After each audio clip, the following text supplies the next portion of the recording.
Welcome to the Union Federation podcast, where we discuss both Star Trek and the Orville here on the Fandom Podcast Network. On this show, we take an in-depth look at each of these franchises and discover that both of them can coexist in today's fandom, as they introduce us to fresh, new, and exciting stories, characters, galactic destinations, and so much more. Of course, right now on Union Federation, it's all about Star Trek Discovery Season 3. But I can't discuss it alone. Of course, I'm Kyle, sitting in the captain's chair for this season of Discovery. But I have an amazing crew with me, as always. You know what? She's the counselor. She teaches us things. She smuggles in plenty of Romulan ale before the podcast. She is the Swiss Army knife of the Union Federation, the incredibly talented Miss Amy Nelson.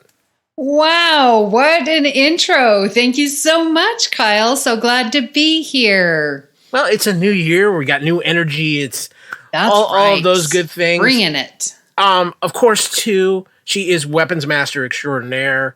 She's a sestra. She's great with dogs. And, of course, you know what? Most importantly, she is our official science engineer here on the Union Federation, the talented Hayley Stoddard. Hello, I am happy to be here. Glad to be here. 2020, December was trash, so I'm excited. It's January. It's a new year. And, you know, of course, Kevin Reichel's here, too. Oh, thank you. Yeah, thank you. Appreciate that. I've been demoted to the down to the lower decks, unfortunately, working for the replicator corridor. And my buddy Ensign Travers, who is an expert on 20th century pop culture, calls me Master Blaster for some reason. Yeah. Kevin, later on, you're doing a whole separate podcast talking about strictly how replicator food works, right? Yes, exactly. Okay. Hey, Hayley, were you going to science him up on that at all, or are you avoiding that with a 10-foot pole? I can a little bit, but which we'll is get to funny. That I actually use a 10-foot pole in my job description. So. Actually, of course, Kevin is the co-founder here at the Fandom Podcast Network, my partner with Culture Clash, and of course, the host of the Amazing Bloody King show. But we got to give him a little hard time, you know. I had to see if anyone got that Mad Max Beyond Thunderdome reference. Exactly. So this week we are here to talk Star Trek Discovery Season 3, Episode 12. We only got one left after this, guys. It's like, what's going on here? There is a tide. But before we do that, we're going to open up some Hayley frequencies. And Kevin, I'm going to promote you temporarily from the lower decks. So if you don't mind, would you put some of those hailing frequencies out there for us? You got it. Thank you. Of course, let's do that. We can always find the Fandom Podcast Network Union Federation on these subspace channels. First of all, please subscribe to our Fandom Podcast Network YouTube channel. We'd appreciate that. That would support us, and all of our audio podcasts go there as well. And we have some, of course, live programming that is exclusive to that network. So please check out Fandom Podcast Network on YouTube. Our master feed for all of our audio podcasts can be found on Podbean at fpnet.podbean.com. The Fandom Podcast Network can also stream and download on the Podbean app.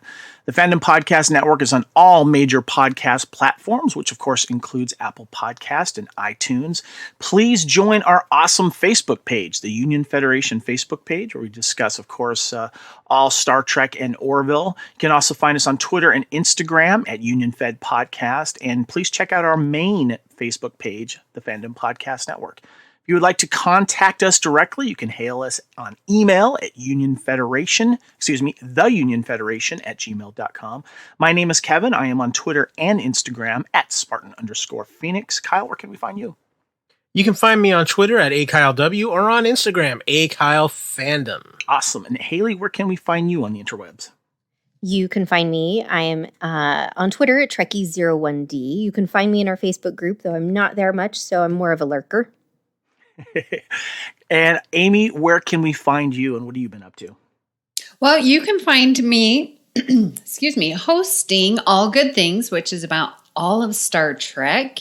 You can find me on Galaxy Class, which is talking about the next generation. And you can find me on Twitter at Miss Amy Nelson. Awesome. There are two ways you can support the Fandom Podcast Network and the Union Federation. Please visit our TeePublic store. You can support the Fandom Podcast Network and Union Federation by getting your favorite FPNet shows and, of course, the Union Federation logo. And Hayley was just showing us her awesome, was it purple t-shirt you got there? Nice. Yeah, I have the extra soft purple one. The Fandom Podcast Network logo. Very, very cool. How are you liking the extra soft option, by the way? I love the extra soft shirts. Yeah, they're super, super soft. They wash really well. They wear really great. I like that they're a little bit looser fitting than just the regular crew tee. Gotcha. Well, there's a lot of different options when you go to TeePublic. Just search Fandom Podcast Network and Union Federation, and you can get obviously T-shirts and hoodies and a bunch of other cool stuff as well. So yeah, there you go. Oh, I appreciate you informing all the people. Kevin, real quick too, we also love feedback as well. So let's drop us a review on iTunes, Apple Podcasts, Stitcher, especially iTunes. We love those 5-star reviews, but any input, it helps us because we're always trying to feed your ears with good podcasts here at the Fandom Podcast Network. But you know what, guys? We got a big episode to talk about. We're in the last 2 episodes of the season. So without further ado, let's head into the Officers' Lounge. Now, before we get started into season 3, episode 12, into the Tide, I got to ask you guys: have we had any change of heart from last week's episode, or are we still in agreement? It was a little rough around the edges. Yeah, last week's episode was a little rough. I'm Kevin? still in agreement with that, especially Yeah, now after watching this episode. I still don't want to learn that the burn. Ooh, I rhymed. Learn that the burn was done by a man baby alien that wasn't raised quite well. I don't want that to be in Star Trek lore. Yeah, I would agree. I think last week's episode was a bit rough. This week's episode was well done. There's definitely, I think, more setup that I just don't feel like they're going to be able to follow through on in one episode. And I don't mind necessarily if some of it gets carried over into season 4, especially with like this emerald chain stuff. But I want them to actually finish a thread. Yeah. And not wrap it up in like the last episode because, oh wait, didn't Voyager do that all the time? Discovery's had a bad habit of 15 that. minutes of like wrapping everything up. And they just, so it's kind of hard to follow all the different stuff and keep track of everything. Okay. Now, before we dive into this episode, though, I would be remiss if I did not mention the hat that Hayley is wearing right now. The Live Long and Prosper beanie with the Vulcan patch on it, with the hand giving the Live Long and Prosper. And I am sure where you're at, Hayley, I know it's a little bit on the chilly side. I'm sure that is keeping your Vulcan ears quite warm. Yes. I love this hat. I got it at Hastings before our Hastings closed. And if you don't know what Hastings is, Bookstore? Google that. Because Hastings? Yeah. Is that a bookstore, right? It was like an everything kind of store. Okay, It had books and DVDs, and like you could buy DVDs, but you could also like. I remember in my travels through the States, I stopped by Hastings, and I really did enjoy it. Yep, that's where I found this, like all this nerdy stuff. They were the only place I could find Star Trek stuff in Idaho Falls. Well, with that, let's get into There Is a Tide, because all that happens in this episode, and there's a lot of interesting revelations and things that maybe we never wanted to know about in the first place, but we'll get to that. I'm going to start with the teaser. As the episode opens, the USS Discovery is controlled by Osyraa and the Emerald Chain. It is being chased towards Starfleet and Federation headquarters by the Viridian. At Starfleet headquarters, Lieutenant Audrey Willa reports to Amy. You need a minute to swoon here. Admiral Charles Vance. Yeah. That a communications jam is preventing this contact with Discovery, and that the Viridian jumped through the mycelial network with Discovery. Both ships also show residue consistent with being near the Viridian Nebula. Discovery, apparently under attack, is just a few minutes away from entering the shielded area, but Vance is hesitant to allow it entry. On Discovery, Kanik reports that the ship's bridge officers have been confined to the ready room, and the rest of the crew is been placed in the brig. Most of Discovery's computer systems have also been converted to chain software. Mechanic reports having difficulty deleting a particular section of code that she says appears to be ancient Earth entertainment. The program is using little memory, so Osyraa tells Canik to ignore it. She also orders the Viridian to speed up so as to appear to gain on Discovery. From a station of the side of the bridge, a display shows a pair of eyes watching the proceedings. Now, real quick, I gotta ask, did anybody notice this? These eyes? I missed that. I don't know. Yeah, I didn't. I actually went back and saw it in the rewatch because I looked specifically for it. I was just curious because it was a really small. You did see it in the rewatch. I did after finding out about this. But going back in the ready room, regulars attack Jen Rish when he comments on the ongoing attack. Ensign Sylvia Tilly, or First Officer Sylvia Tilly, protests and asks them to release the rest of the crew, saying they need only her as acting captain for leverage. Zara enters with Rin and tells Tilly she should have killed him on the colony instead of leaving the job to the ice, raising his left hand, which is injured and black. He mocks her leadership, noting it took very little time to hijack Discovery. Zara tells the regulators that Osyraa wants the hostages, including Rin, left untouched and leaves. Meanwhile, Michael Burnham and Booker pilot Booker's vessel through a transwarp tunnel, the same one they suspect Osyraa used to arrive at the Viridian Nebula so quickly. Back at Starfleet headquarters, Discovery has entered the distortion zone's gravity well. If they do not open up the shields, it will be crushed. Vance orders the shields to open just enough for Discovery to enter and securely to stand. She orders Discovery to enter and security to stand by. Will reports that Booker's ship has exited subspace, confusing Vance. The communications are fried, preventing Burnham from warning Vance not to allow Discovery in. Booker notes that Osyraa did something similar on Benthos 4, where she got behind the shields and then blew up the presidential palace. With just seconds remaining, Booker's ship flies at high speed into the Discovery shuttle bay, crashing in a fiery landing. Okay, guys. Lot here right out of the gate and some very cool things. I'm still kind of not over the fact that Osyraa was just able to take over the Discovery and all the systems this easily.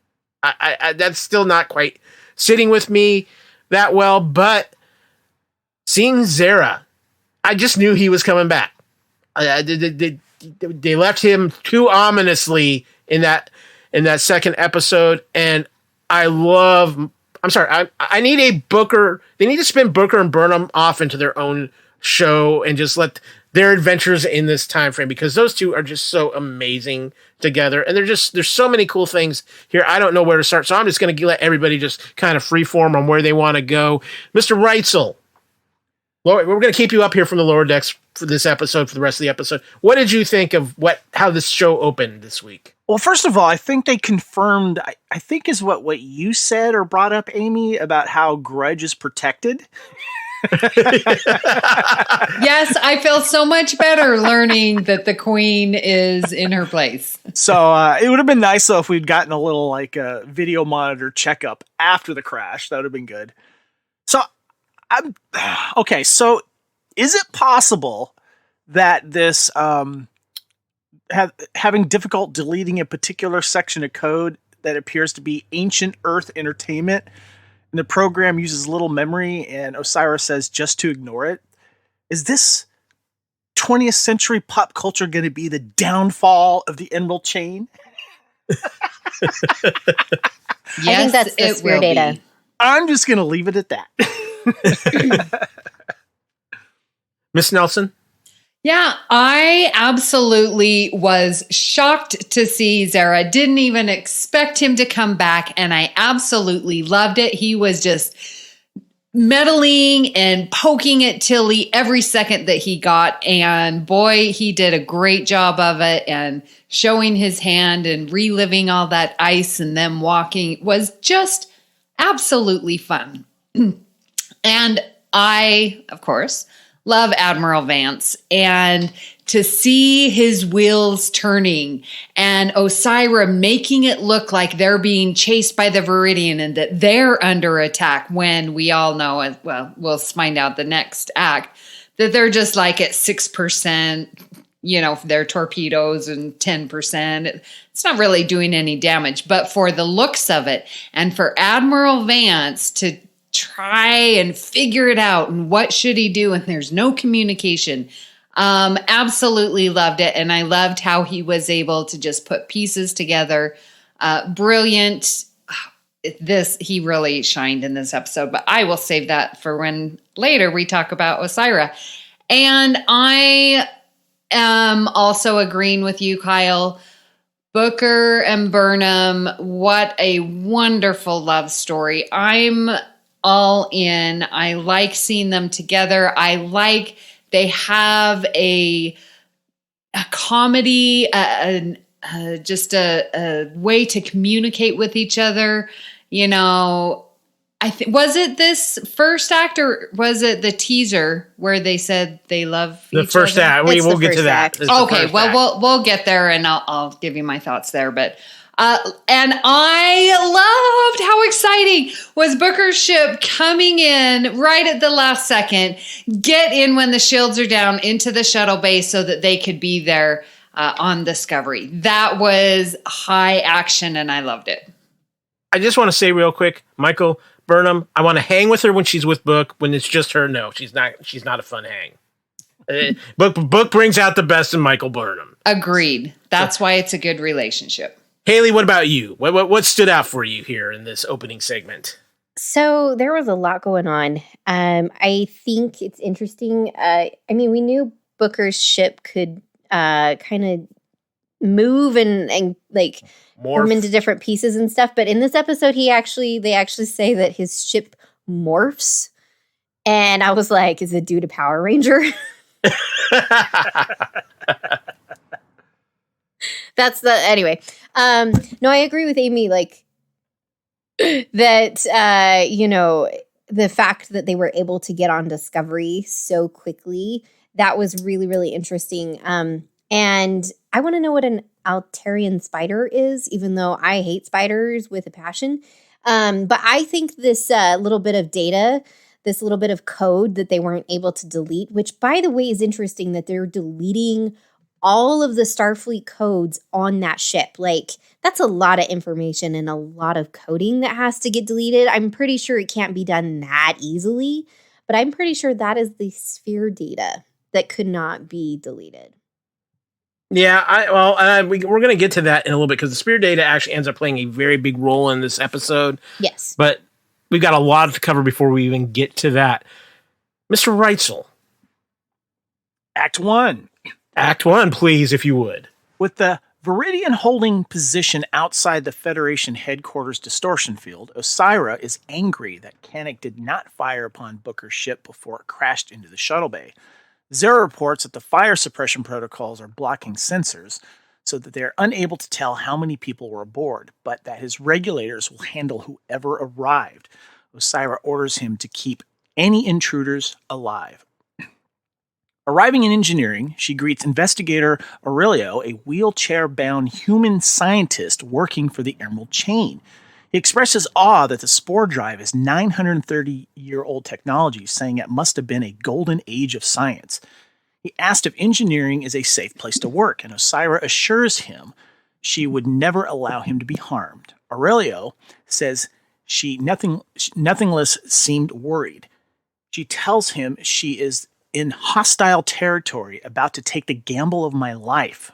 Aurelio tells Osyraa she would improve the galaxy by spreading the spore drive technology and freeing ships from having to use dilithium. She asked him to work fast and puts on an Andorian opera before leaving. In the shuttle bay, DOT-23 drones have nearly extinguished the fires on and around Booker's damaged ship. Booker reports that Grudge is safe and secure and gives Burnham another dose of radiation medication which caused lesions on her face to heal. Burnham says their first goal should be to find Stamets, as Osyraa cannot jump the ship without him. However, Booker tells her she will have to act alone. He has just one device that can conceal her life science from sensors. Burnham suggests that they will stick together, but Booker disagrees, arguing that they will expect to find at least one pilot and that Burnham is more familiar with Discovery and thus better able to move without being detective. Is this the wrong moment to tell you that I love you for the first time? Burnham asks. It's not quite the first, Booker says, as Burnham talks in her sleep. At headquarters, an officer reports that Discovery is jamming transporters, while Willa notes that the Viridian is simply waiting outside the shield perimeter. Vance wonders aloud why Osyraa would only bring one ship when she knows part of the fleet is at Kaminar. Realizing that Osyraa has hijacked Discovery, Vance orders all Starfleet vessels to go weapons hot and prepare to fire on the ship. At the memorial wall in the corridor, Burnham attacks a regulator who was trying to pry a badge off the wall. He managed to stab her in her left leg, but Burnham subsequently suffocates him with her legs. She pulls out a knife and uses the regulator's comm badge to attempt to beam away, but is blocked by the jamming field. Her leg bloody, Burnham hobbles away. The USS Song and other vessels take offensive stations around Discovery, and Vance warns the fleet near Kaminar to brace for retaliation. Osyraa hails Vance via hologram. He directs her to surrender or be fired upon. But Osyraa apologizes, arriving under pretenses, and asks to talk. She realizes most of the ship's crew on shuttles. She releases most of the ship's crew on shuttles as good faith gestures, but holds onto the bridge crew for leverage. In a Jeffries tube, Burnham uses a device to cauterize her stab wound. Then she issues a distress call to Gabrielle Burnham on Navarre, Mom, reporting on the situation and asking for her mom's help. So, some amazing moments here, guys, but let's go to the emotional heartstrings first, because I think this episode had two great emotional moments in it, and this was the first one when we confirmed the full-on love between Burnham and Booker, and they do it in a way that only those two can, where it's very heartfelt, but it's also very fun, and Booker delivers, I think, the line of the episode, "You talk in your sleep." But there's so many interesting things here, guys. And there's one thing I want to get to, but I want to kind of get everybody's take here before I bring it up. Amy, I want to start with you this time because there's a lot of fun stuff going on here. Yeah, absolutely. I was really wondering, and did I forget where Gabrielle Burnham was? What is she doing on Navarre? Is she still helping? I think she's helping with negotiations there. Okay. Helping the community come together. I don't know. So I didn't. That was the impression that she. Yeah, go ahead. Sorry. I mean, that was kind of the impression I got at the end of the Reunification 3, that she was sticking around there to kind of make sure things are handled correctly with all the data and everything. Yeah. Okay. All right. So that was really surprising to me because I did not see that at all. I didn't think we'd be talking to Mom. I will say that if Mom comes in and saves the day, I'm going to be a little upset by that. So I'll just leave that there. But here we are seeing just really how great Vance is. And we're going to see it in the next act as well. But, you know, for him to figure out Osyraa has got control of Discovery, like he's just piecing those pieces together and trying to gather as much information. I think he's doing a great job protecting Federation headquarters. And of course, we need to talk about the great scientist Aurelio. Was that just wonderful? Wonderful to see. I remember listening to Kenneth Mitchell talk to us on the cruise ship that was in March last year. And he was saying, because they had already filmed, that he was going to be in Discovery again and in season 3. And he said that they had worked with him and his ALS disease. And so that they were so accommodating and just really worked with his disease. And I really didn't know what that meant. And now here's the episode. It's just so beautiful, so wonderful. He did fantastic.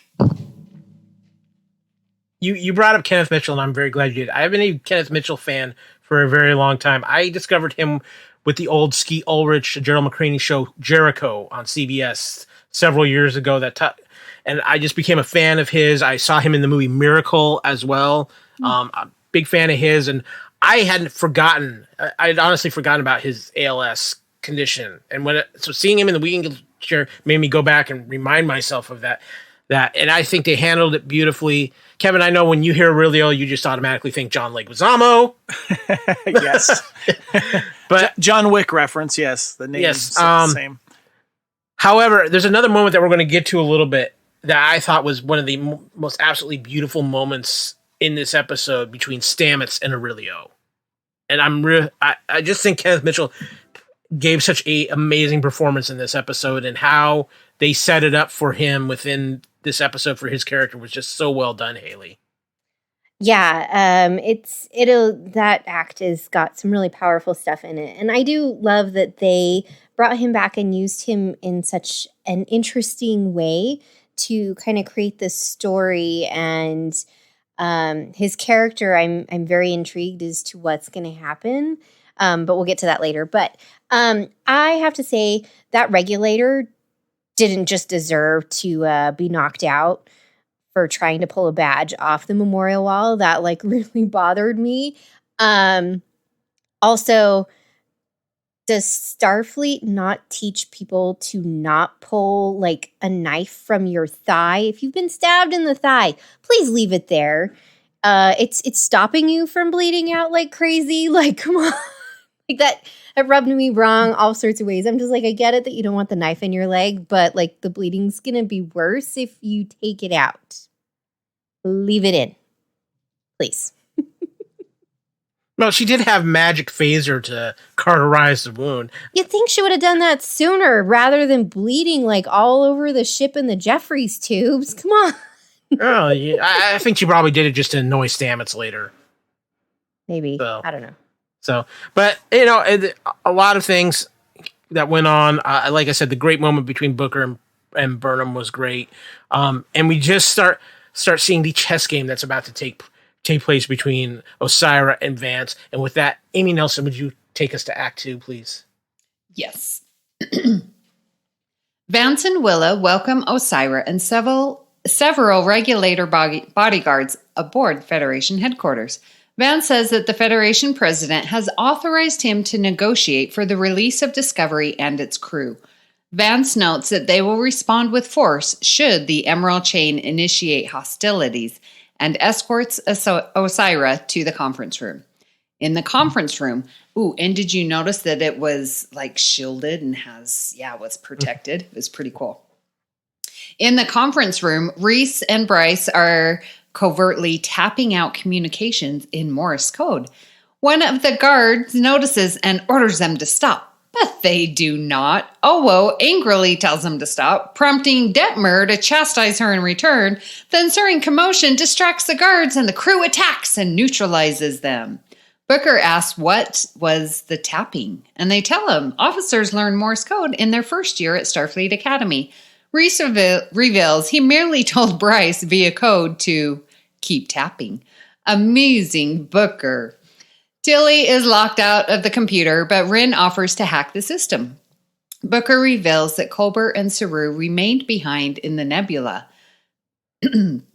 Lieutenant Aina notes that they have little time left before succumbing to the radiation, but Booker informs them that Adira took extra medication down to them, buying them some time. Tilly says they will jump back to rescue them after they retake the ship. She orders Bryce to monitor communications, Owo, Detmer, and Reese to open the door leading to a maintenance shaft, and the rest to barricade the turbolift doors. Osyraa asks Vance why the holographic Dr. Eli has joined their negotiations. He tells her that they employ biometric lie detectors during such negotiations. Osyraa says she does not intend to lie, which Eli confirms. Vance asks to speak to the officers remaining aboard Discovery, but Osyraa instead turns to Eli and states that they are unharmed, except for minor injuries, which Eli confirms. Osyraa brags that it was easy to take Discovery in part because Saru wasn't present and asks if he went to Kaminar. Vance ignores her questions and asks what she wants. Osyraa says she wants the Emerald Chain to unite with the Federation, surprising Vance. She said the chain's dilithium is running out, but that her scientific resources could replicate the spore drive technology. Vance asks why she needs the Federation as she has already taken control of Discovery, and Osyraa says that despite its failures since the burn, the Federation still represents hope to many while the chain does not. Canuck has discovered the regulator attacked by Burnham, and Zara surmises someone else using a life sign concealment device must be aboard. Zara traces the regulator's comm badge to Burnham's location in the Jeffrey tubes.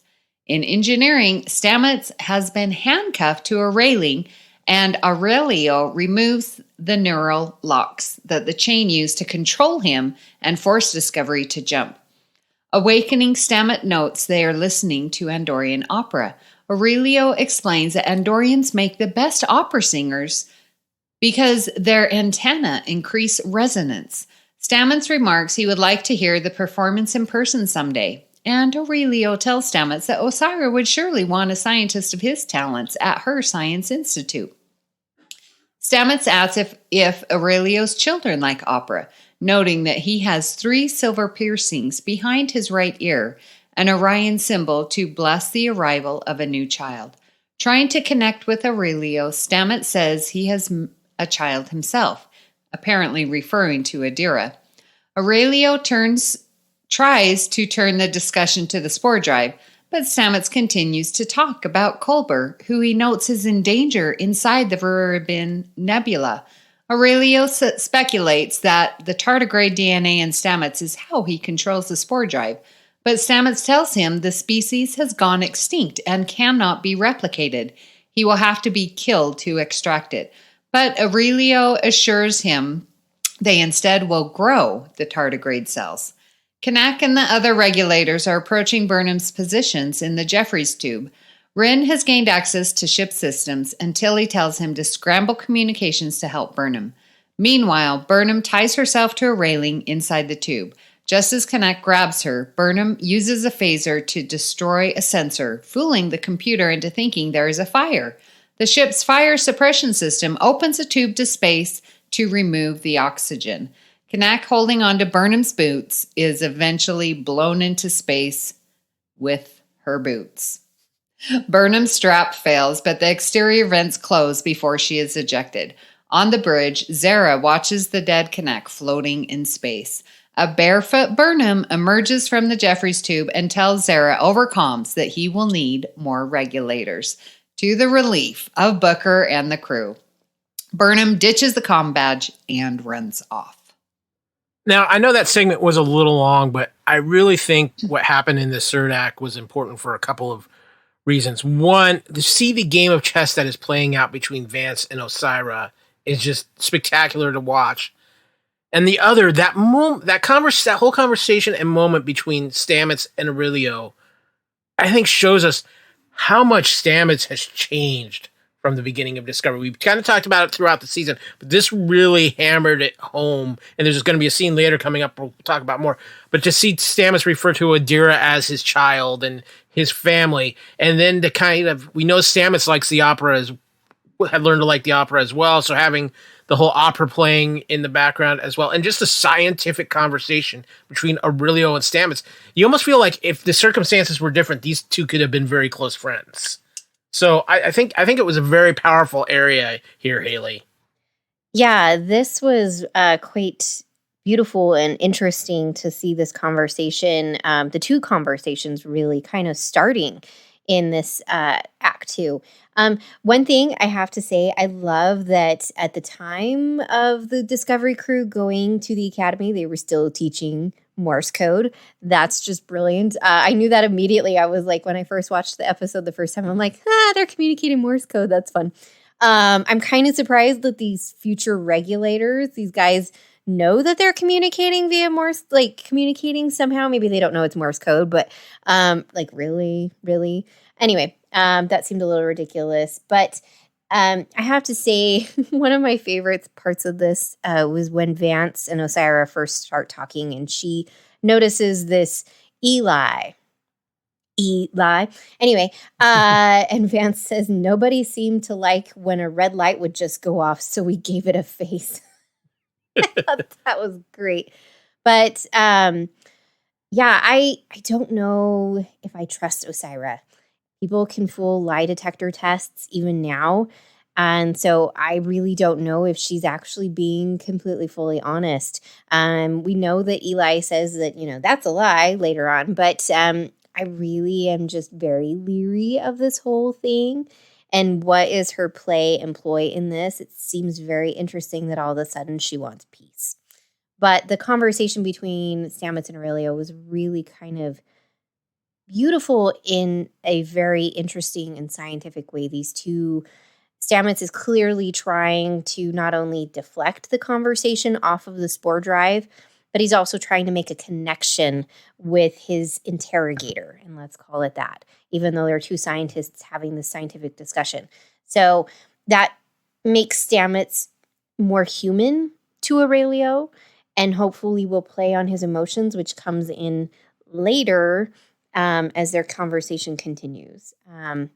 But one question I want to pose to you guys, we know that Osyraa's proposing that they replicate this spore drive rather than continuing to rely on dilithium. But from my memory, and if I'm understanding it correctly, the reason the Discovery is allowed to use a spore drive is because they have permission to use it. And they didn't at first, and it was destroying the network. And so my concern is all these other ships, suddenly tons and thousands of ships using the spore drive is going to continue to damage it and could cause problems. And then there's no spore drive or mycelial network to use either. What are you guys' thoughts on that? And also, why are there no socks? Why was she not wearing socks? Are there no socks in the future? That's disgusting. Wait a minute. Haven't you taken off your Ugg boots and your socks come off at the same time? I don't have Ugg boots. Well, but any type of moon boot. No, because if you're in space, your socks are going to come up your leg and they're going to be more like crew socks. They're going to be pretty tight. You can't just pull them off with your boots. Okay. Burnham's a rebel. She could have had ankle socks on. Yeah, exactly. No, to bring up your point about the mycelial network, though, I think that's one of the things they don't realize. They haven't been told yet. Discovery hasn't probably given out all the information yet. Yeah. So I think that's a big part of it there as well. So I don't know. Kevin, do you have any thoughts on that? No. Yeah. I've got thoughts on other stuff, but on that topic, I'm sorry, I don't. Okay. Amy? There's so much to digest here. That's why. Yeah. And I, having to keep up with all the little idiosyncrasy side plots and stuff like that with a show that's not, where they don't have bottle episodes, it's really tough to stay on top of everything. And I know there's a lot of other fans that are probably listening, and Star Trek fans that do get that. I'm not one of them. Okay. Well, I do have a question for you, Mr. Wright, so that I do think is probably something you're interested in. And that involves the Discovery Bridge crew. And I'm going to say this, and I want all of you guys to take part. Kevin, I'm going to start with you on this. We're used to the bridge crew being the stars of the show, and they are and they aren't here in Discovery. They are definitely a little bit more of a secondary character. But from what I've watched of Discovery for 3 years now, and especially this season, the bridge crew of the Discovery is the most resourceful bridge crew there has been in Star Trek. These guys just work off of each other so well. They know each other back to back. The whole Morse code thing was just amazing, Kevin. I kept telling him to keep tapping his fingers. Yeah, that was great. Yeah. But that's good too. And I think the writers are realizing what they have in those actors that are now getting a chance to shine in this season. And also too, with Tilly making some command decisions too, was also very, very nice to see. And but I got some other thoughts I just want to touch on real quick though. I love the scene, of course, that you guys you've touched on with Aurelio and Stamets, because Aurelio, as smart as he is and touted as he is by Osyraa and stuff, hasn't quite realize that he is being masterfully manipulated by someone who does it very, very well. When you have people working underneath you that are invaluable for certain reason or another, you build them up, whether you mean it or not, especially with, crime lords and whatever it is. And, people they know that's important and does stuff important for them. You have to assure them that they're important to you, whether you really mean it or not. And so I find that interesting. And I don't know if Stamets realizes that specifically yet, or if he's kind of dancing around it so he can, get to that side of him that he needs to, kick in. And I think towards the end of the episode that we get that. I love the chess game that's going on with, of course, Vance and Osyraa. I love how that started. And I will say that Janet Kidder is fantastic as Osyraa. I can't take my eyes off her, not because of the way that she looks, but because I can't wait to hear what she says next. And that falls under why I like Tarantino as a writer, because I love how he makes people talk back and forth to each other. And when she delivers her lines, I'm just all about it. So, but yeah, the bridge crew is great. It's fun to watch them excel. I want to mention something later in my own piece of trivia that had just come to revelation regarding the actor Kenneth Mitchell, because I'm not familiar with a lot of the stuff that he is in, but I found out that he was part of a movie that I have been trying to find a way to rewatch for many, many years. And I'll get to that later. Miss Nelson, I know you got a lot to say here. Yeah, I pretty much agree with you all, except Hayley. Tapping, oh my gosh. My kids, 1 year, a certain period, they wanted to annoy me, all in good fun, mind you. However, I was severely annoyed because they did this tapping ring in my classroom. Tap, tap, tap, tap, tap, tap. And this is one of the reasons why I don't allow gum, because I can hear people chewing it and that annoys me. And the tapping. If kids are like tapping their pencil on the table, I just go over and I just touch them. Okay. I understand it's a coping mechanism. I get it. But for me to cope and teach, no tapping. So I totally understand why those guards would be just like, stop tapping. I don't care if you're communicating or not, just stop tapping. And just to let you know, no kids were harmed. That was all in good fun. They did it for like 10 minutes and then they all bust out laughing and we had a fun little go with it. So, as you were talking about, Kevin, with Stamets and Aurelio, I love their dialogue as well. And their both points of view are accurate. And I love how Aurelio is like, she saved me. I'm a scientist because of her. Look at all the good I'm doing.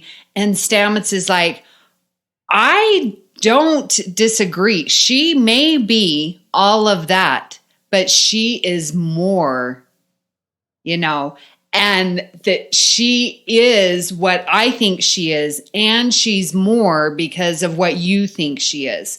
I thought that was a very excellent way to instead, so that we know how to say, oh, you're wrong. No, Aurelio isn't wrong. That's his point of view. Those are the facts that he has lived, right? He's not wrong, but he's also not right. So I loved how Stamets phrased that. And I think that we can learn that as well, that you may not have the whole picture. I just thought that was very, very good. And I'll leave it at that. Yes. Now, what Amy did not tell you was that her kids spent the rest of that period in agitators.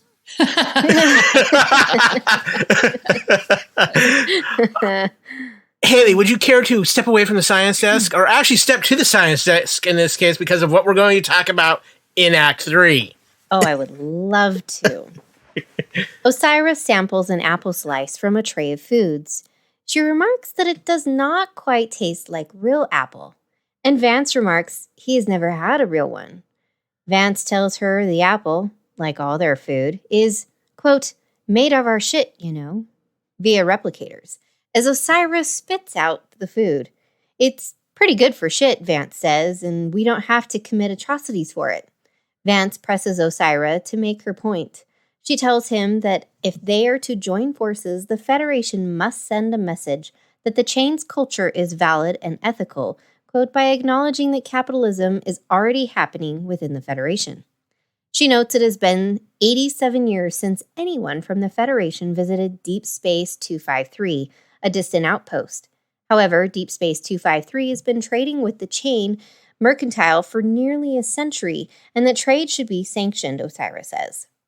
The Chain should also be allowed to set up an embassy on the station. Vance protests, arguing that the mercantiles traffic in goods used for enslavement, and some even have open slave markets. Osyraa says she has submitted a charter amendment to the Chain's Congress to outlaw slavery. It has enough support to pass, though she had to expend a great deal of political capital. Vance tells Osyraa they would also require the Chain to release Quajon and other pre-warp planets under its influence. She says he is asking powerful people to give up significant income, but Vance retorts that she could explain it to them by hijacking their ships and breaking through their shields. Willa and a regulator arrive to deliver the news that the bodies of several regulators have been detected in space around Discovery. Osyraa, seeking to advance negotiations, provides Vance with a copy of a proposed armistice. Among other things, it would require the Chain to follow the Prime Directive moving forward. Osyraa commits to a 15-year walk-back of control over Quajon and other worlds, arguing that an immediate pullout would cause chaos. Vance sits down to read the full document. In the ready room, Rin says that he cannot block their life signs, but can scramble them so that sensors show all life signs that have been on the ship in the recent months, making it appear like there are thousands of people aboard and the bridge crew to move freely. Rin and Booker volunteer to remain behind to fight off regulators that come looking for them. Booker tells Tilly that she represents Burnham's best chance. Rin scrambles the sensors, confusing Zara, and the rest of the crew escape.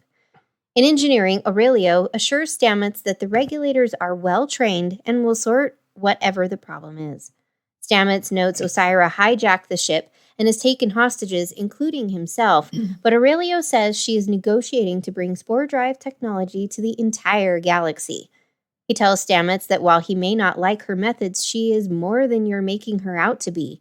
Aurelio explains that his genetic defect would have left him dead long ago, but for the intervention of Osyraa when he was 10 years old. Stamets says he has seen evidence of the science she supports, such as the pesticide on Quajon. Aurelio cites the pesticide as a triumph, but Stamets reveals to him that she provided it to Quajon in exchange for hunting transworms almost to extinction, while threatening their population, concerning Aurelio. Stamets also reveals Burnham barely escaped one of Osyraa's labor camps, further shocking Aurelio. Just then, Burnham arrives and stuns several guards and Aurelio and frees Stamets from his bindings. Meanwhile, regulators finally break into the ready room and begin exchanging fire with Booker and Rin. Pulling on a new pair of boots, Burnham says she must get Stamets off the ship, but he protests while reloading a new canister of spores into the drive so they can jump back to the nebula to save Culber and Saru. Burnham reveals Adira is also in the nebula, causing Stamets to become even more frantic. Unable to convince him, Burnham resorts to using a Vulcan nerve pinch to incapacitate him. So, as we have Vance and Osyraa playing the Queen's Gambit in this section, Hayley, we also learn the science of replicators. And I'm just going to say this now. Anytime I've ever said I wanted a food replicator, I take it all back. Okay. So, yes, that was like, unexpected, right? But we have to look at what NASA and the ISS currently do. They reuse International Space Station, right? Yes, the International Space Station. Yeah, sorry. They reuse their urine and turn it into water on the ISS. So, theoretically, this is already happening to a degree. And mind you, it's actually really quite resourceful because I'm going to pull in a Disney movie. Let's look at WALL-E. We're filling our planet with junk and garbage and trash. Soon, that junk and garbage and trash and our excrement is going to be in space, causing issues and problems. And so why not take something and reuse it? I get it. It sounds absolutely disgusting. I'm a little grossed out. I'm not going to lie. But on a molecular level, what is poop? It's the food you ate. So taking it and turning back into food sounds plausible. It's a circle of life. Exactly. It really is. I have so missed the science section with Science Officer Hayley Stoddard on Union Federation. And all I'm going to say is, if it worked for Matt Damon in The Martian, because remember, Poop potatoes. Exactly. Exactly. But yeah, a lot here. Obviously, we go a little bit more in depth with the Stamets and Aurelio conversation. But there's a lot going on. Hayley, you're reaching out to grab my attention. What have you got for me? Yes. So I want to posit this to you guys. I think Osyraa and Aurelio are married. I think that's who his wife is. What do you think? No, because he talks about her saving him as a 10-year-old boy. I think she's older than him, but cougar. Hello. I'm just gonna walk away from this conversation. Yeah, I'm just gonna walk away from this conversation before I get in trouble, Amy. I'm gonna let you field that. Yeah, I think Aurelio would know a little bit more and not be so surprised. And I will stop there because you're shaking your head. But when I speak, I'll tell you why that. Oh, no, continue. it's okay. No, because it goes to the bigger picture that I have of Osyraa that I'll explain later. Okay.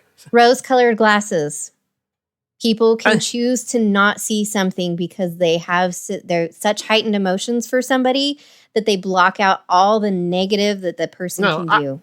That part I can understand, but I think his heightened emotions are because she saved him and she allowed him to become a scientist, which was his dream, which he never thought he would get. Be super easy for him to ignore and just set aside and anything that she does that's awful, which comes up later in this episode. So, and Stamets, in their continued conversation is trying to make him understand that she's not exactly who he thinks she is. And you can see it on his face that he's very kind of disturbed by that. He wants to believe Stamets because Stamets is a scientist. He deals in facts and truth. And so that really is kind of shaking him, which comes up in the next act where he doesn't leave the bridge and he decides to stay. But this also started something, I think, for me, Burnham and Stamets, and how much, it made me cry. It really just tore at you with what he says to her. And, she's trying to get him off the ship. Yeah, we're going to get to that. Yeah, and it's just so, so powerful. But I'm really intrigued by this armistice. And I just don't think Osyraa really, really wants it. I really don't. I think she's got some massive ulterior motives to it. You think Amy Nelson never touched a politician? Or a crime lord. Or a crime lord politician. This is the thing. I am a huge sucker for a second chance story. And so when Osyraa was talking right from the get-go, I want peace, I'm like, what? She's going to turn good. I mean, that literally was my first thought. It doesn't matter what you did. And we are getting lists of things that she has done. We have had episodes. Right? Back to episode 2, we've seen these labor camps. Oh my goodness, the atrocities, and all for the sake of survival. So it sort of comes down to, I want her to have this change, and I love that she wants to be part of the Federation. The burn has absolutely destroyed both, right? And everyone. So we get that. And how did you survive? We have the Federation showing us one way. We have the Emerald Chain showing us another. And so it's going to be very interesting. They both want to improve. Are they going to be able to figure it out? I'm, again, huge sucker for a second chance story. I think that's what makes me a pretty good teacher because I just, every time, if a kid wants to do something, yes, let me be supportive. Let me get you to do it. Just do your homework, please. Let's get your work in. And Osyraa is there. And so even though you may think she has ulterior motives, I want to capitalize that and say, yes, let's get us working together. Let's start the exchange. If you've got your scientists, we've got some technology. Let's just start here. I'm not saying go all in. You're not going to be stupid about it, but don't close that door. Don't close that opportunity if she wants to come in and start with something small. She's coming in with an entire armistice. That's huge. I would just like to start small. So I'm all in with Osyraa joining the Federation eventually. Kevin, I think Amy Nelson is forgetting the main rule of every red-blooded human male in Star Trek: never trust a green-skinned woman. My thoughts on what Amy just said are going to kind of bleed over into Act 4, so I'm going to hold on to my comments regarding Osyraa because I got thoughts on that, and those are really good points, Amy. But I just want to go back a little bit on this act because this is where we're getting the beginning of, I would say, a good 2-part scene where Stamets and Burnham not seeing eye to eye for obvious reasons. And you'd see where it's going at the end of this third act here, and it's quite strong. And it's, you feel for what Stamets has been through. And then you've got Burnham looking at the big picture and trying to save everyone and stuff like that. But I'm going to step on a little bit of trivia at the end of the episode because I noticed this while I was watching it, and I didn't need the trivia to tell me. A lot of the whole thing with Burnham going through the ship by herself, through the Jeffries tubes, dealing with the regulator, was very intentionally a really cool tribute, I'm guessing, because if the writers weren't thinking this, I have to say it was on a subconscious level, but this was all about a tribute to Die Hard, the original Die Hard. With the whole getting injured, losing the shoes and the boots, walking around bloody, with the barefoot, the scene of the regulator getting shot out into space was like, how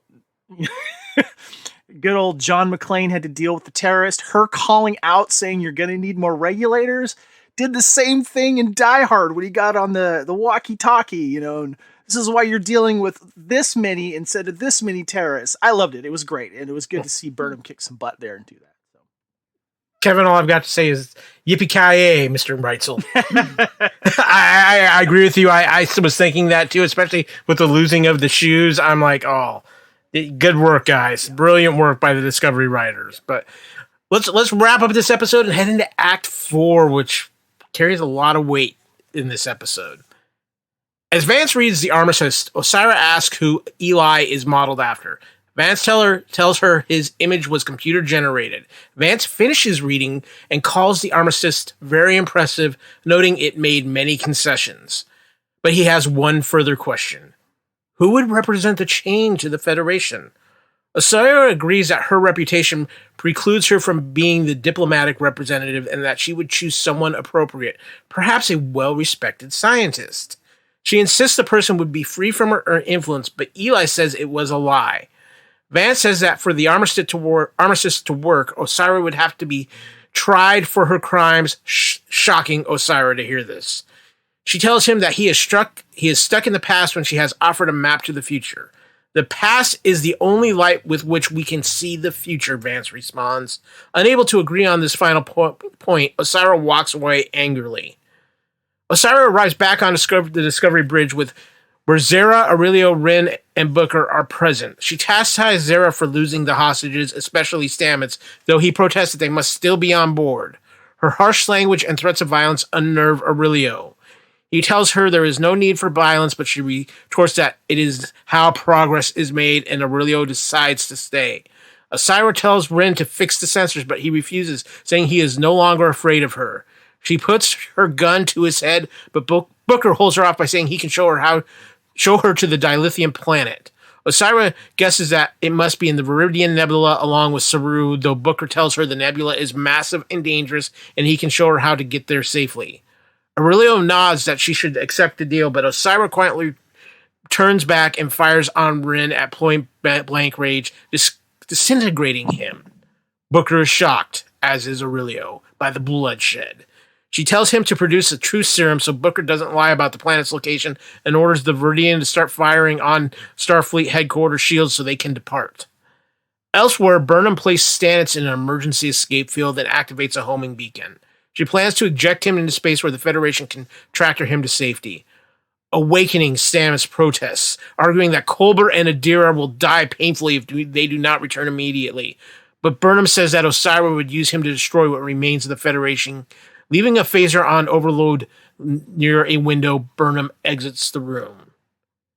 At the armory, Tilly and the crew attack the guards and arm themselves. Tilly orders them to make it to the bridge no matter what, meaning fallen comrades must be left behind.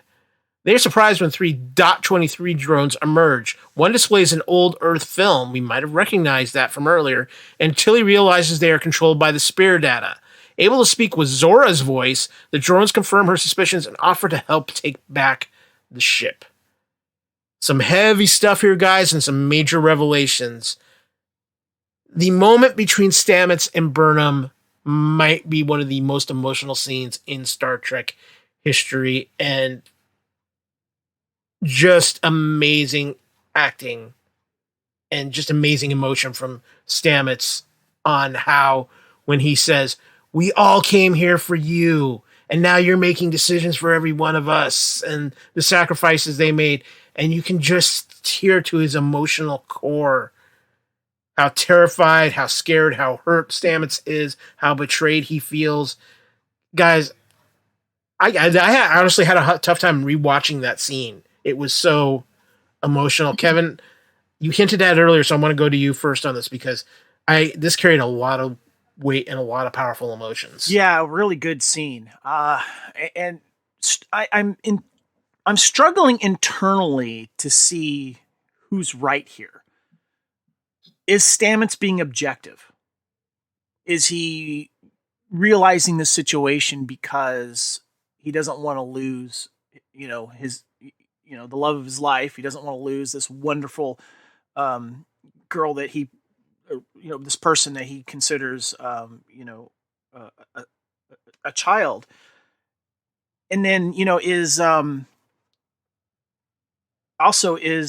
Burnham being objective? So it's a great scene because you could see both sides, but Stamets is so crucial to the spore drive and how important he is to this. It's tough to say who exactly is right, and Burnham having to resort to the Vulcan nerve pinch and do all that stuff to protect Stamets and get him off the ship. So yeah, it's a great scene that both those actors can chew up, and it's probably one of the better scenes in this series when it comes to those two. When stuff starts to deteriorate with the discussions between Vance and Osyraa, looking back on what you said, Amy, yes, we would, I love redemption stories as well. Second chances. They're always really, really good. But the thing that I'm having trouble with her character is her past atrocities.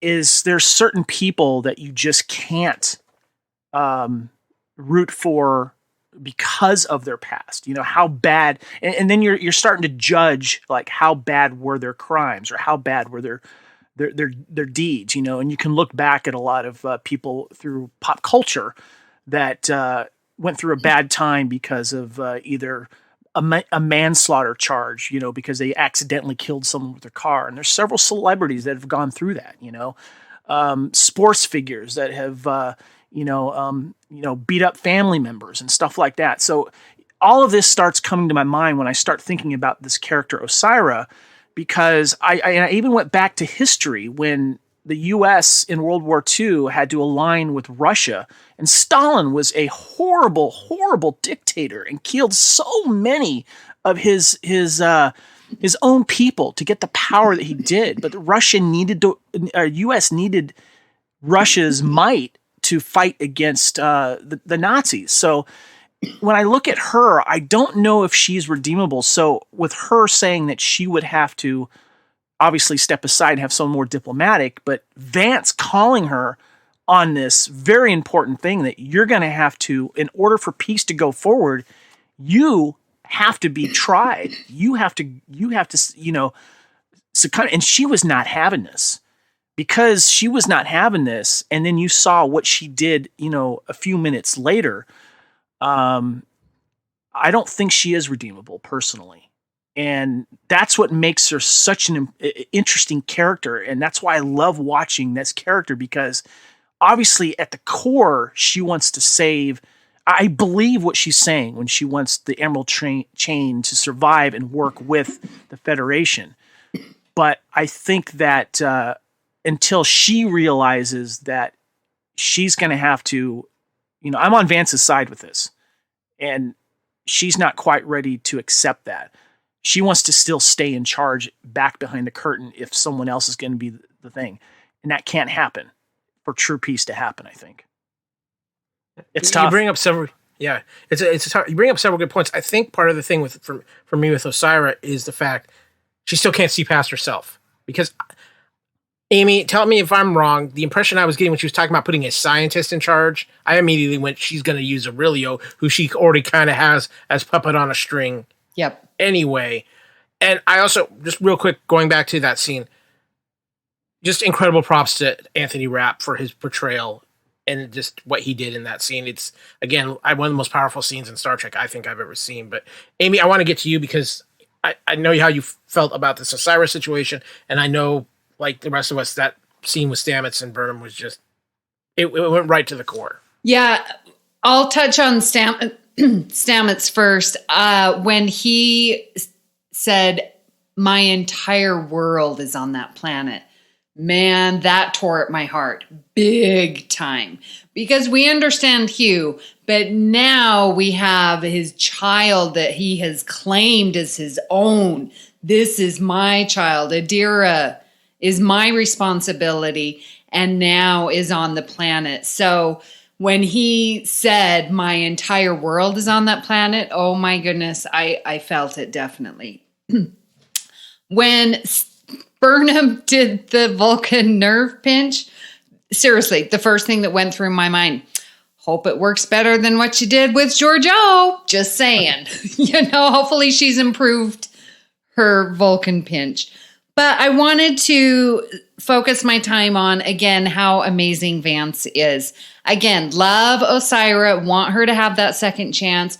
I do believe, which is why Eli kept on saying, yep, she's telling the truth, because she does believe it herself. She does want this. I think, and it mentions in the Ready Room, like, Osyraa is tired of running this entire empire all by herself. And maybe we can, work out a deal. But what is right, exactly what you're saying, Kevin, is those atrocities that she has committed need to be answered for. And she's like, I have this path to the future. She does. She has a great armistice, gave in a lot of concessions. Like, it seems to be solid.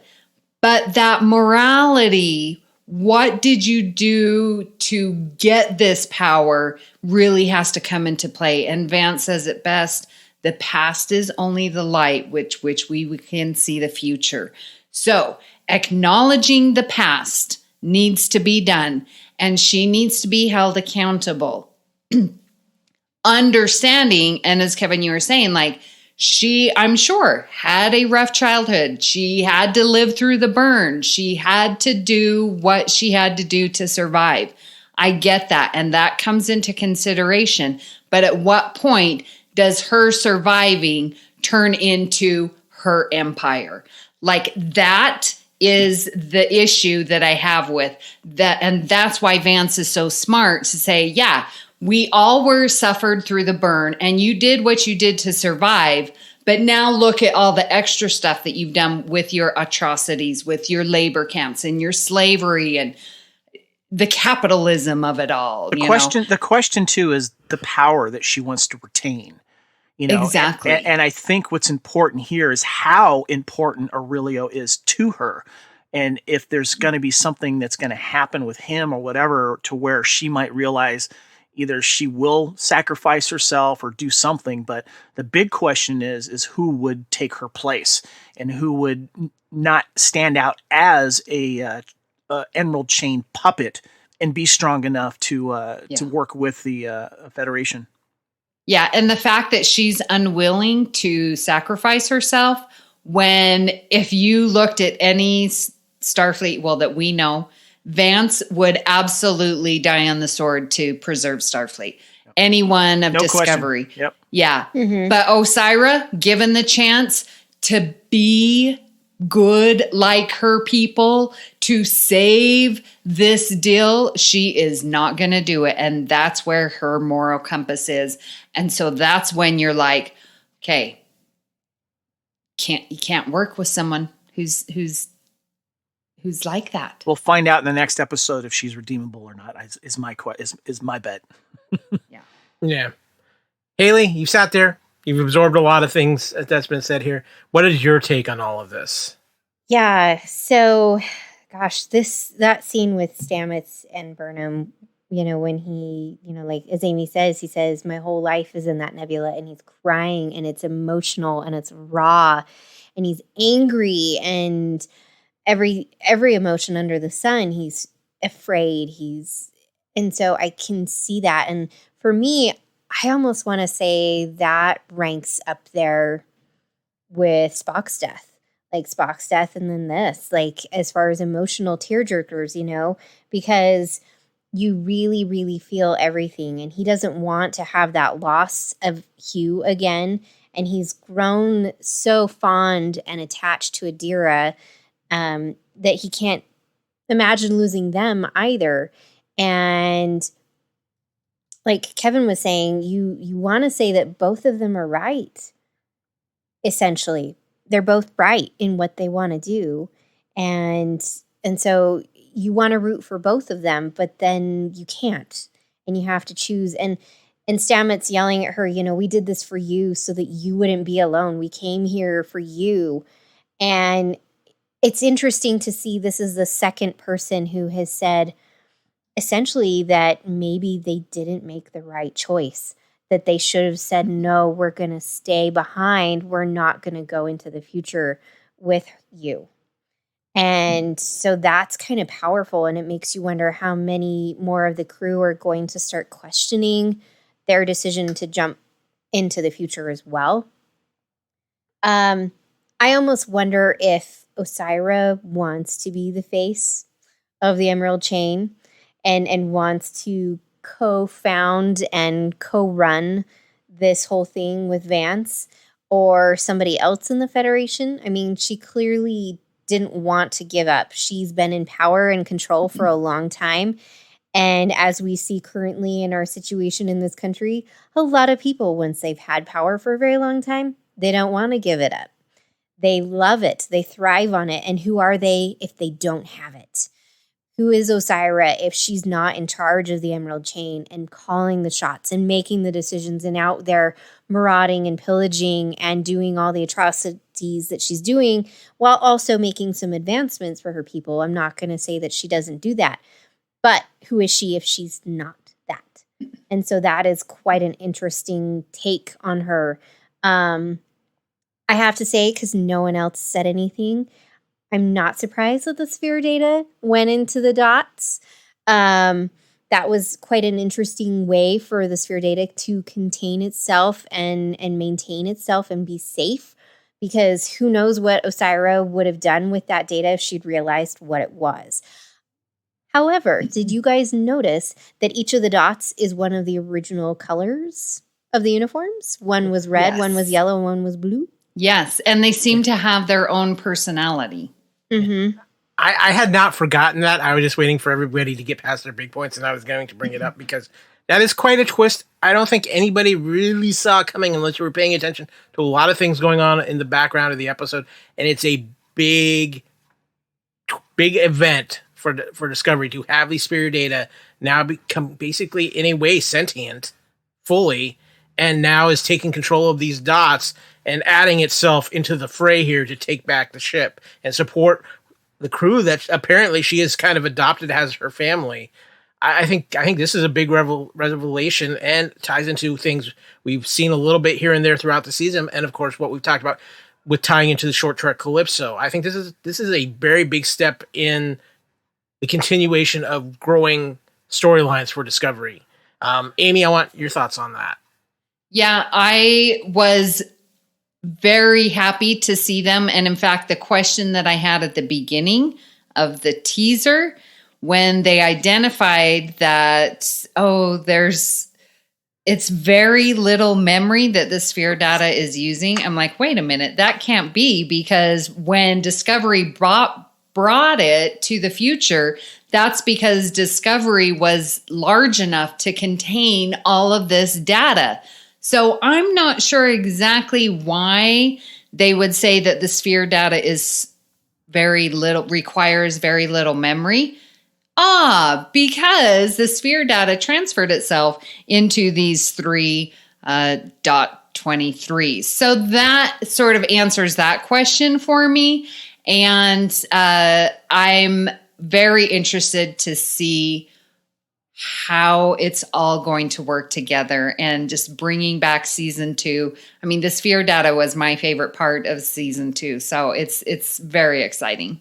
I wanted to reference something that you said earlier, Hayley, and I saw someone else online also think of it too, but these dot robots, when you go back to Wall-E, remind you of Eve, the other robot, in the similar shape and the way that they move around and stuff. So I don't know if that was done on purpose, but that's what I thought of when I first saw these things. I wrote that in my notes too. Yeah. I'm like, Eva. Yes. Well, of course, too, I'm going to give a little shout out to the people who do the opening sequences for Discovery, because these robots have been a key part of that opening sequence all season long, and I kept wondering why they're barely in the episodes. What's the deal here? And now, foreshadowing. Hello. So, I'm really curious to see how this is going to play out in the finale as well. Guys, one more thing I want to hit on though, to get your opinions on. There is no going back to the nebula during this episode. There is no even checking in for a brief moment with Saru and Culber and Adira and what's going on there. They put all the focus on what was going on with Discovery at Federation headquarters. Was that the right call, do you think? I mean, I thoroughly enjoyed this episode. I thought it was really good, but I was left kind of wondering, why didn't they at least kind of even give us a little hint at the end of the episode or something with what was going on there? Do you think that was the right choice, or did we need to see a little something going on in the nebula? Hayley, you're shaking your head yes here. Which way are you leaning? I think it's very apt. So obviously comms, we already know from the last week's episode, were down. They were not able to really communicate with Discovery. So it makes sense that they didn't try to reach out to him. They didn't hear from him. And obviously Discovery's crew is completely, being held hostage. So there's no way that they could. And also try to get the ship back at the same time. I do think it is very apt that there was nothing, simply because it keeps you in suspense as to what's going on. And are we going to be able to rescue Saru and Culber and Adira and then be okay? Or, what is going to happen? It leaves that wide open to speculation and questions. And I like that. I really enjoy that. I don't necessarily want tons of details. I don't even sometimes want anything, period, just because it does leave those questions open, and it allows the next week's episode to be what it is and have you be surprised. Kevin? Agree with what Hayley said. And that's as with these shorter season episodes or shorter seasons that we're getting from television series and having one long story arc, that's a very good way to kind of build suspense from episode to episode. And Walking Dead did that a lot. You would go through an episode or two not seeing some of these main characters because a lot of them were going off doing their own things. And, obviously, but also, too, I was very thankful for it because it was a good palate cleanse from that last episode that did not sit well with us. Yeah. Amy, what about you? Yeah, I don't really have any thoughts that are different than what's been said. Okay. Yeah. Fair enough. I was just curious to see what everybody's take was on that. I think it works. I think it works either way. I think I can see where people would have the argument we should have seen a little something, but I think sticking to what the main story of this was the right call, in my personal opinion. We covered a lot of what we were going to talk about with trivia as we were to make the discussion, but a couple other interesting pieces we haven't addressed. This episode was originally titled "The Good of the People," and like last week, this was changed shortly before release to this episode. Current title. Another interesting move by the Discovery people. I don't know if it's not confidence in the titles they're giving, or if they're trying just to keep people off the scent of what was going on. So I'm not sure. Well, that's the thing, because Su'Kal was supposed to be the Citadel, and then at the last minute was changed to Su'Kal. So I don't know why what the Hemhan is all about, but I'm fine with. I like Su'Kal as a title, and I like this title just as fine. So yeah. I don't know what the news is here. Kevin, Hayley, and Amy won't get this reference, but maybe it's just going to be the next episode of the Huckleberry Show. Yeah.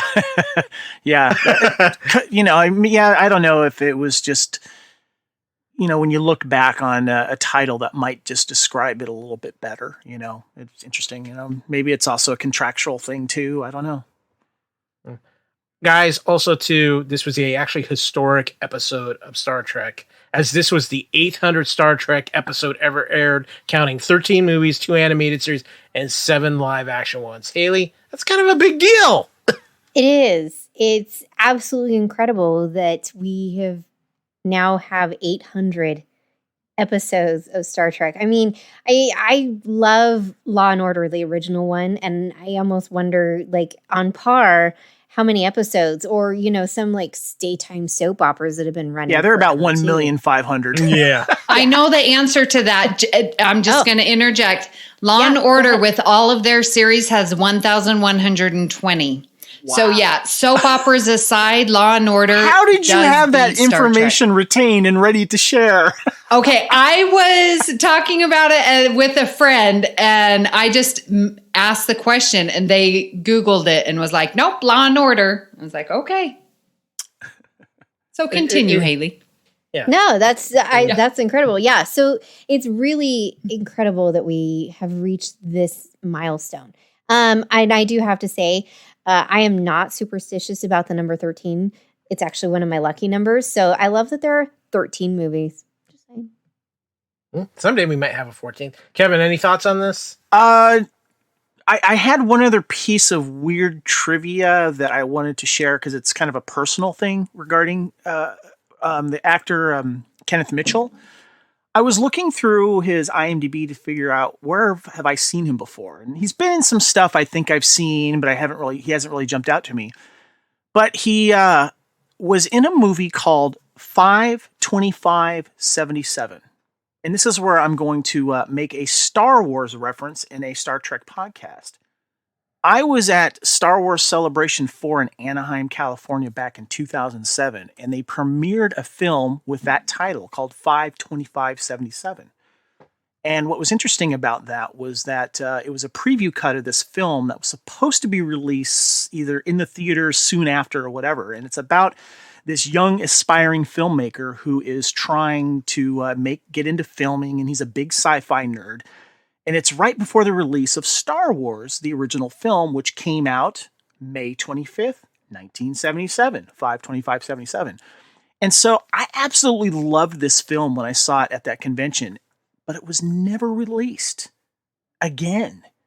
And I was wondering, when is this thing coming out? I searched for it on video, and there was some news, some little things that were coming out there. Apparently, they went back to film more scenes for this movie back in 2015 and 16. And then they kind of came to their final cut later. I think it was 2017. And they showed it at like a theater in Illinois, which is where this movie takes place.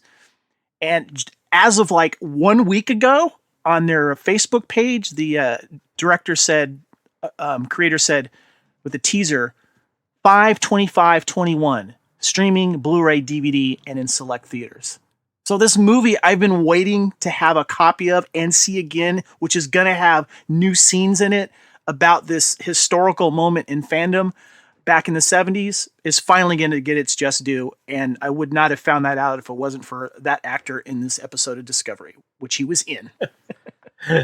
Gotta love that. Like I said, I've been a big fan of Kenneth Mitchell for a while, so that is a very cool story. And I actually remember hearing about that movie, Kevin. I have the T-shirt from Star Wars Celebration that I bought at their swag table with the numbers 5/25/77, and I still have it. And if I remember correctly, they were also hyping it at Star Wars Celebration 5 in Orlando as well. I don't remember that. Yeah. But anyway, we're going to take a quick break here, kind of wet our whistles, do what we need to do here, let you know what else is going on around the Fandom Podcast Network. And when we come back, we're going to open up some subspace signals.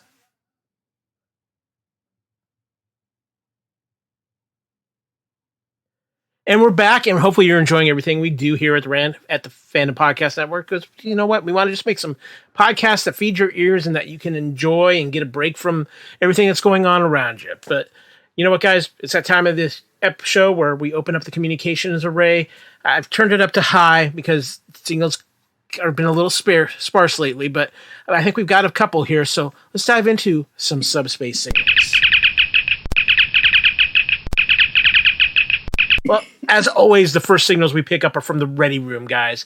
Now, I didn't get it with the holiday and other things going on. I haven't had a chance to watch it yet. But, Kevin, I know you said you saw it.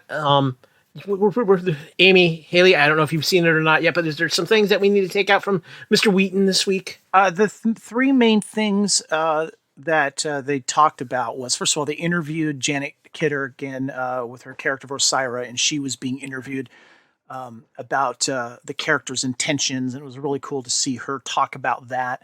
And then Will interviewed, of course, Mr. Frakes himself, and it was really cool because behind him you could see like he was in an art room where there was painting and stuff that he was probably working on. And he talked about working with this episode and that great scene with Osyraa and Vance, and again they touched on the great scene with Burnham and Stamets. And then they talked to the prop room guy, and they were talking about the different phasers and all these cool things and behind the scenes of it and stuff like that.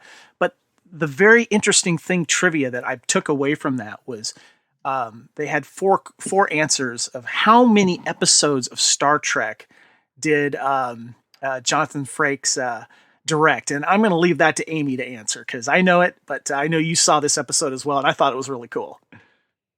Yeah, I saw that trivia, and usually the trivia is pretty easy probably super easy for all of you. They don't give you a lot of time to guess, but they said like it was like it was like 16 it was like 14, 16, 18 or 22 or something like that. Yeah, and I looked at that trivia and I was like, "Oh my gosh, I wouldn't even know." But my favorite 2-digit number is 22. So I just went with 22 and I was right. I had guessed 18. And so I was surprised by that, but that was really cool. Yeah. Did you have any thoughts on the Radio Room, Amy? Well, it was really nice to see. Oh, I'm sorry. Did you say Hayley? Because Hayley, you didn't see that, did you? No, I didn't. Oh, okay. Okay. Yeah. Well, and Hayley and Amy sound the same. It's the Ailey and we like to keep people on their toes here at the Union Federation. Amy, did you have any of the thoughts on the Radio Room? Yeah, I really enjoyed hearing Jonathan Frakes. He was, the interview. I liked how he spoke about Ken Mitchell, and I liked how he talked about that now this is his third season with him. Like when he comes, like everything's shorthand. Like they know what Frakes wants. Frakes knows exactly how to tell them what to do because they're already doing it. Like there's a shorthand between them. And I just think that's so great. And yeah, so I just wanted to highlight that they're gelling well together. What I thought was interesting was the behind the scenes of him discussing that scene with Odette Ferrer and Janet Kidder about that whole table discussion, and him working with his cinematography, giving shout outs to his first unit director and all that kind of stuff, and the work that they do, but not having as much time as you would think to rehearse scenes. Yeah. And then Will said that he remembers on his time with Next Generation was that you don't get a lot of time. You have the read through that everyone does, but that if you have time to actually rehearse a scene for a certain amount of time, that's a luxury, and you don't always get that. So sometimes you got what you got on screen between your first, second, and third take. That's what it was, and there wasn't a whole lot of rehearsing. There might be a cut, and let's try something different. But it's not like movies where you actually have probably a little more of a luxury time of doing that. So, but they did have time to sit in some chairs and discuss that a little bit. And his cinematographer was there, and which he really likes. I can't remember his name; he had a very hard name to pronounce. But then they gave a shout out to the first unit director, which I thought was really cool. Let me ask you something real quick, because it's something I've noticed whenever Will Wheaton does interview Jonathan Frakes. There's almost a great like big brother, little brother relationship between those two.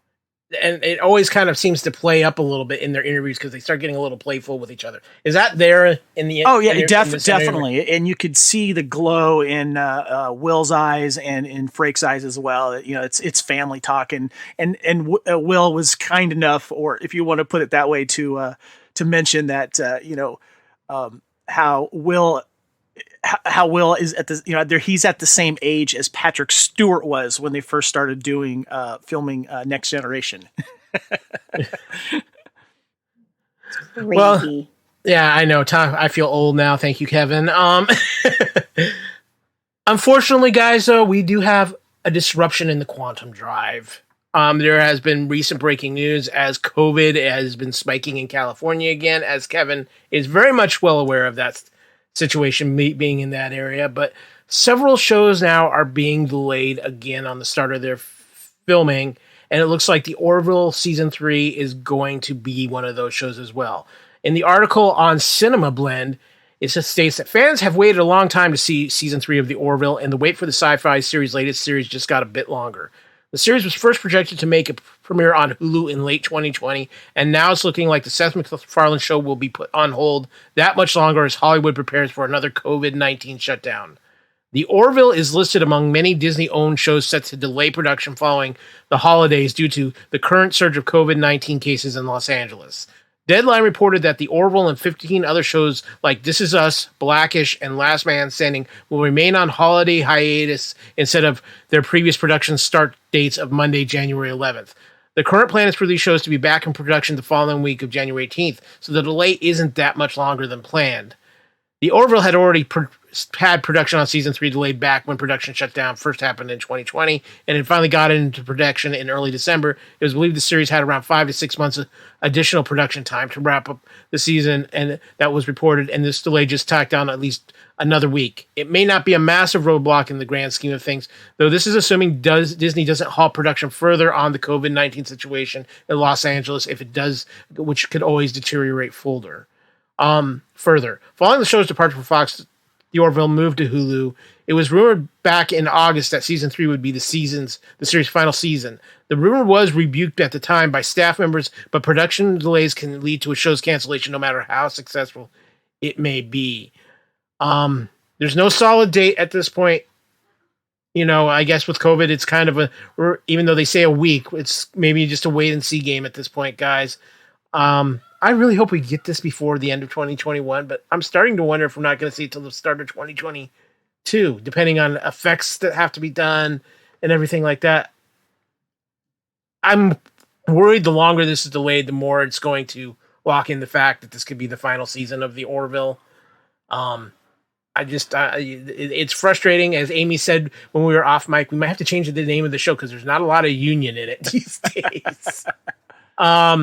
Kevin, I know you've just been kind of like, when it happens, but even you have to admit that this is getting a little bit frustrating. Yeah, COVID's going to be the death nail of a lot of productions, unfortunately. I mean, there was, like you said, there was rumors that the third season was going to be its last, and those were debunked by crew and whoever it was that did it. And the last, it's interesting too, because the last paragraph of this report says, with no solid release date for the upcoming season to speak of, it's possible it could be closer to 3 years since a new episode of the series has aired before the Orville is finally airing new episodes. Hopefully the wait is worth it, and if it is, a season 4 renewal could be just around the corner. I don't know. I'm expecting the third season to be its last, unfortunately, but that's still a decent amount of entertainment from that show, and I hope that COVID is not a death nail for more episodes of this really fun show. Yeah. Hayley, I think one of the biggest problems is because of all these delays, the Orville, which had a lot of momentum going forward after its second season, has just lost all of it. And I hope it's going to be very interesting, I think, to see how Disney markets this when season 3 finally is ready to come out, because I think that's going to be a big tell to see if there's even a chance for future Orville episodes. Yeah, it's definitely a bummer, but it's also kind of not unexpected at the same time, simply just because of the state of things still being what they are. So I, again, would reiterate, I would rather them do it safely, even if it takes a little while for them to get it done. I'll watch it, but I would agree that it's a good possibility it could kill the show. But I would hope that fans of the show would say, hey, we'll wait. It's totally fine. It's okay. We can rewatch seasons 1 and 2. And we'll be here when they're back with more and we want more kind of situation. So it's just something we're going to have to play by ear. Amy, are we entering like Fox Firefly zone here with the Orville thanks to COVID? Are we getting to the point where it's going to become one of those like forgotten sci-fi shows? It is. And I think with this delay, this is the one that's scaring me the most. Like, well, maybe we don't even need a season 3. We've had to push it back, and I don't want that to happen, because I really, really, really want a season 3 and a 4 and a 5. If you're listening, Hulu. But again, as Hayley says, safety first. So it is just a TV show. I don't need any more spreading of COVID. But I am just very sad. And I feel like it's on such a back burner that it just might fall off the oven. Kevin, one last thing here is, I remember when Disney bought Fox and got Hulu and all of this, the Orville was actually one of the shows they were kind of touting for Hulu as a big deal. Yeah. So I don't know where to stand with this at this point. Well, I was thinking in the back of my head, with Disney Plus becoming so popular now, with so many closing in on 100 million subscribers in such a short time, when they weren't expecting to hit that amount. But of course, COVID and Mandalorian and all the other programming they put on there, I'm like, I hope they would put it on Disney Plus, but I don't know if the content, the kind of adult humor at times, that would be appropriate for Disney Plus. So you have to look at a big show like that to carry more Hulu subscriptions. So yeah, that's going to be interesting. I think if anything, they're going to finish season 3. I'm very confident about that. But the question is Hulu going to be another paywall that people are going to look at going, do I really want to do that for that show? So I just hope that they find other avenues to air that show other than Hulu, so people that can give it a shot can do so. Yeah, I'm kind of hoping maybe out of this is, since it is all Disney owned at this point, maybe they realize that, hey, we need to put out a marketing, put the Orville back on Fox, the first 2 seasons on Fox before they air season 3 again, just to kind of get people talking about it, seeing what kind of like are. what Cobra Kai did with Netflix. They put both those seasons on there. Get people familiarized with it again, be able to watch it for not a paywall, and get people excited about it. So yeah. Yeah, like I said, I think this all comes down to how Disney wants to market this. And I guys, I got to say, the other factor to this is too, we know Seth MacFarlane has his Comcast deal now, and I don't know how well that sits with Disney. I don't know what is in that contract wording for the Orville. So it's going to be an interesting time, and hopefully we get season 3 of the Orville, and maybe we get a season 4. But I hope we at least get to finish what we know has been started, and I think that would be the most important thing. But you know what? The crew has been awesome as always. Good discussion tonight, Kev. Yeah, great discussion. Lots to discuss in this episode. This was a very good episode of Discovery, and definitely eased a lot of concerns I think we all had at the end of last week's episode about where last week's episode had taken us in direction of Discovery. Next week is the finale. We're going to have a lot to talk about. We're going to talk, and then obviously too, we'll have a couple more episodes left of the Union Federation covering the finale, and then probably a season wrap-up show where we just kind of give our overall thoughts on the season. Hopefully everybody had a safe and good New Year's. We're glad you're joining us for this, and you know what, guys, we're excited. It's less than a week away for the season finale of season 3 of Discovery. In my opinion, and I can say it even before we have this, so far the best season of Discovery that's been put out there. So again, thanks to the amazing crew. I'm going to send them all back to the lower decks because the food replicator is getting a little low. I need my Earl Grey tea. Sorry, guys. I'm just saying. But with that, thanks everybody for listening. And for now, hailing frequencies are closed.